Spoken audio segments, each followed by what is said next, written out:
Tesla Giga Berlin clarifies wastewater facts.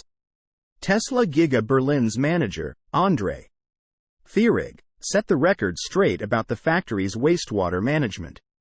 Last month, the Strasbourg-Erkner Water Association WSE, which supplies water to Giga Berlin, complained about the factory's wastewater. According to a DPA document, the local water association claimed that Tesla exceeded its wastewater limits. Thierig talked with RBB24 recently about Tesla Giga Berlin's wastewater management. Blogger and engineer Alex Avoit translated the interview. Interview with head of Giga Berlin, Thierig, head of Giga Berlin, gave an interview to the media RBB.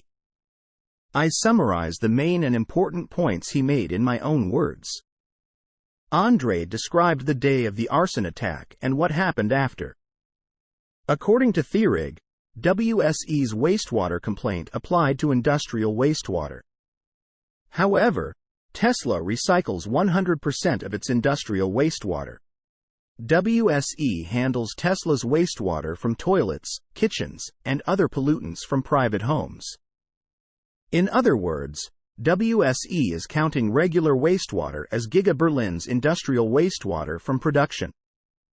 Thierig added that Tesla could comply with WSE's industrial wastewater limits even if it did not recycle its industrial wastewater.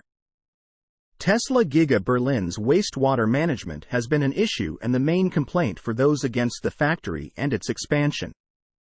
However, Thierig explained that Tesla plans to recycle all the water in the next phase of the factory. As such, Tesla's wastewater contract with the local water association will not need to increase. Tesla plans to build another production facility to increase Giga Berlin's annual capacity to 1 million. Source: reposted and summarized from Maria Merano at teslarati.